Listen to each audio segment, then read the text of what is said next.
Clever Box Club. Tell us about your idea and how you came up with it. Well, the idea behind the Clever Box Club is it's basically a cardboard box, a 3D blank canvas. They're big, colourful boxes, and we give children them flat packed with coloured paper, stickers, and poster sheets so that they can make whatever they want from it. So they can design a fort, a clubhouse, a castle, a pirate ship, a rocket, a puppet theatre, anything really that they conceive themselves. So it's a very creative product. Came about, I have a background in architecture. I've been in practice for over 10 years. Decided to take some time out in 2007, 2008 when things got a little bit quieter. And I have 3 children, so I was taking a bit of time out with them.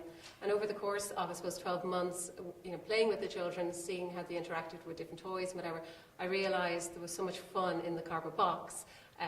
It got to the point where I have 3 children, and I actually was going to my local electrical store, asking could they give me old cardboard boxes, could I bring them home, and we made all sorts of things with those. So I felt, there must be something in this.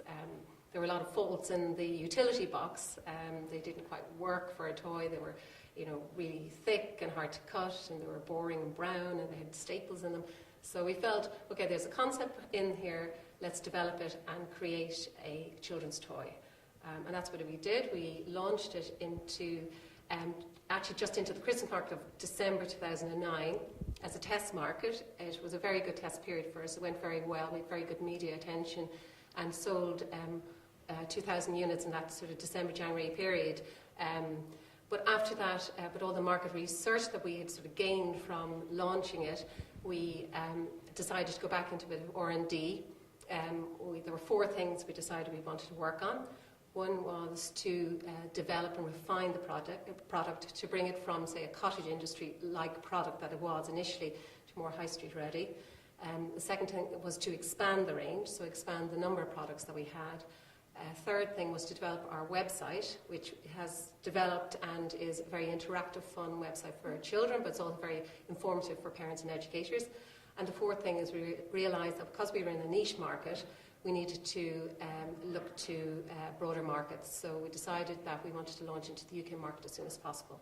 So we relaunched the product last September back into the Irish market and into the UK market. And it's been going very well since then. We've been developing over the course of the months from September through to Christmas. We were developing relationships with retailers in the UK through our UK business manager and sales agents, and that's all actually coming to fruition now.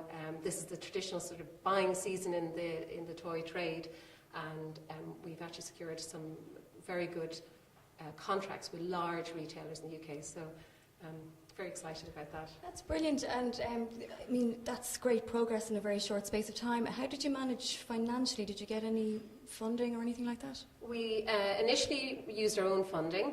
Myself, my business partner, who's my brother, we used our own personal funds initially, but then at a point last spring we decided we needed more funding. We had a very strong product already at that point because we'd had the initial test market. So we produced our business plan, went to our bank and actually secured bank funding. And the bank have actually been quite supportive. They funded us then and since then, which has been absolutely essential. Because there is quite a bit of product development, prototype development requirements, and even the investment in the website and that.